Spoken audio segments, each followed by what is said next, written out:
There comes a moment in every life when you stop and look around and something deep inside whispers, "This can't be all there is." You feel it when you wake up and your heart beats a little faster at the thought of what's possible. You feel it when you look at the stars and realize how small you are yet how infinite your potential could be. That whisper is not random.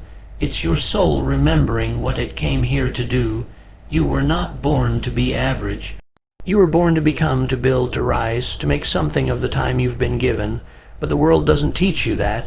It teaches you to conform, to play small, to stay within the lines, to work hard, yes, but not to think hard.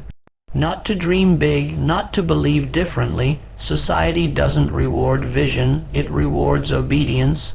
It tells you to chase security, not greatness. And that's why the world is filled with people living half lives, wondering why they feel empty even when they have everything they thought they wanted. Look at history's giants: Edison, Ford, Lincoln, Disney, Carnegie, Hill. They were not born extraordinary. They were ordinary people who refused to remain that way. Edison failed 1,000 times before the light bulb. Ford went bankrupt 5 times before the Model T. Disney was fired for lacking imagination. Carnegie started as a poor boy in a steel mill. Lincoln lost more elections than most men even attempt. But every single one of them made a decision, the same decision you must make right now, to never settle for average, because average is safe. Average is comfortable. Average never gets laughed at, never gets doubted, never gets criticized. But average also never gets remembered. The truth is you cannot have greatness and comfort in the same life. One will always destroy the other. If you choose comfort, your dreams will die quietly. If you choose greatness, your comfort will scream loudly until it breaks, and when it breaks, you'll finally be free. Freedom begins with awareness, the awareness that your mind, this invisible workshop within you, is the birthplace of every success, every invention, every empire ever created. Napoleon Hill said, "Whatever the mind can conceive and believe, it can achieve." But most people only conceive. They imagine, they wish, they hope, but they don't believe, and belief is the bridge between the invisible and the visible. Belief is the force that takes a thought and turns it into steel, or gold, or victory. Your life today is the direct reflection of what you've been believing all along. If you've been believing you're small, life will give you small opportunities. If you've been believing you're not ready, life will confirm it through delay.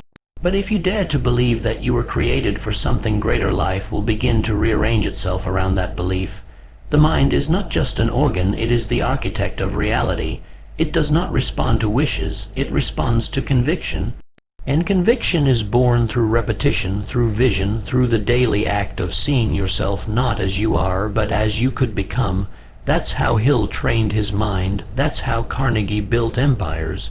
That's how every self-made man and woman rises, by programming their thoughts with intention, not letting the world do it for them. So the question is not, what do you want? The real question is, what are you willing to believe until it becomes true? You see, belief isn't passive. Belief demands alignment. Your actions, your discipline, your habits must all speak the same language as your vision. It's not enough to dream of abundance while living in scarcity of thought. You must act like the person you wish to become. You must walk with the confidence of someone who already owns the future they're building, and that's not arrogance, that's faith in motion. The greatest tragedy in life is not failure, it's disbelief. Because disbelief kills more dreams than defeat ever could. Defeat can be temporary, disbelief is permanent. But belief, real belief, moves mountains, opens doors, bends reality. It's the same power that took a young Disney sketching a mouse in a garage and turned it into an empire of imagination. It's the same force that took a boy from poverty and made him Andrew Carnegie. It's the same energy available to you right now if you'll only dare to believe differently. But belief without clarity is like fire without direction. It burns, but it doesn't build. You must know what you want precisely, passionately, fearlessly. Clarity is the foundation of power. Every man who changed the world knew exactly what he wanted before he began. Edison wanted to illuminate the world. Ford wanted to put the world on wheels. Napoleon Hill wanted to decode the science of success.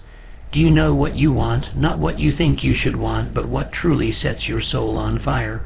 Most people wander through life like fog, unsure, uncertain, unfocused.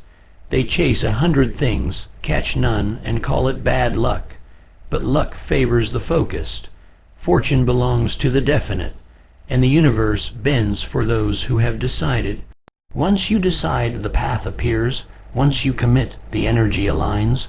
Once you declare, this is who I am and this is what I will build, life will begin to obey you. You'll see it in the people you meet, the ideas that flow, the timing that feels divine. That's not coincidence, that's clarity in motion. Because the world doesn't respond to noise. It responds to vision. And when your vision becomes stronger than your doubt, your destiny becomes inevitable.